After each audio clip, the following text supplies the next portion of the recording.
Ibihe byiza mwese nongeye kubasuza cyane. Iyi ni Dizzy Note nko dusanzwe tubimenyereye, urubuga cyangwa se umuyoboro ubagezaho amakuru yose agendanye n'umuziki, ariko twibanda ku kwigisha ndetse no gutanga inama ku bigendanye n'umuziki byose.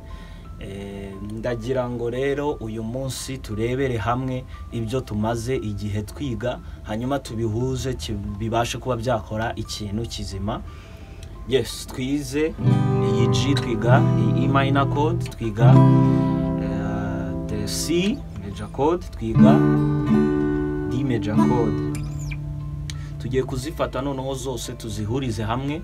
Twize na strumming, down down up up down up down down up up down up down down up up down up down. Ndakeka mubyibuka. Niba wowe uri mushyashya kuri uyu muyoboro wacu, ushobora kureba muri nomero ziri aho ngaho muri description, cyangwa se ukareba video ziri aho ngaho zindi twagiye dutangaho amasomo, hanyuma nawe ukabasha kuba wadukurikirana. So reka tugende rero, hanyuma noneho dukoreho indirimbo tugiye gukoraho indirimbo izwi cyane muri gospel yitwa Yeshua. Turayikora dutya: Yeshua,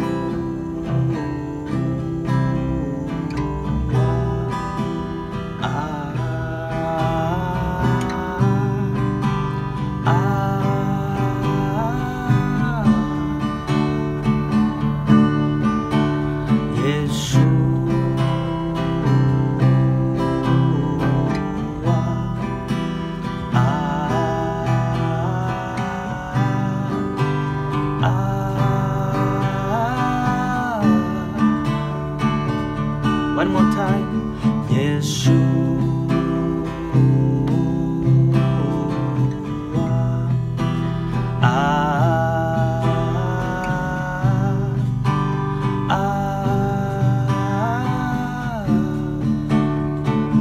turi kubikora duterera. Nukuvuga ngo turahera kuri code ya C twarayize ushize, tugiye to the E minor chord nayo twarayize, tugiye kuri G major chord twarayize, then noneho dukore D major chord to the 4, the C, yes, to the G, now E minor, 1 2 3 4 D, 1 2 3 4 C, 1 2 3 4 E minor, 1 2 3 and 4 to that's G, 1 2 3 4 D, 1 2 3 4. Strumming partner murayibuka: down down up up down up down down up up down up down down up up down up down. Ndakeka muyibuka. Then no chords zo ni bisanzwe nazibabwiye. Yeshu, noneho turagiye tugende gake gake. Yeshu,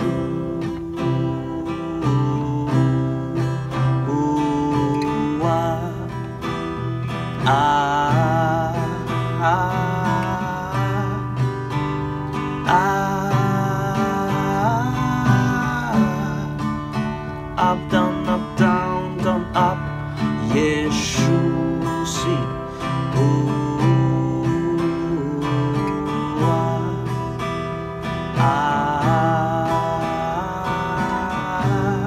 Yes.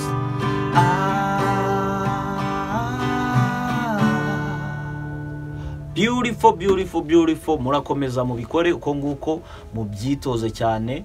Dukomeze tubane no mu masomo yandi. Niba uri mushyashya ushobora gukanda subscribe kuri iyo channel murabona, cyangwa se ukaba watwandikira kuri nimero uri kubona muri description, kugira ngo dukomeze kuba twagendana, cyangwa se ngushyire hamwe n'abanyeshuri nitaho umunsi ku wundi. Mukomeze mugire ibihe byiza.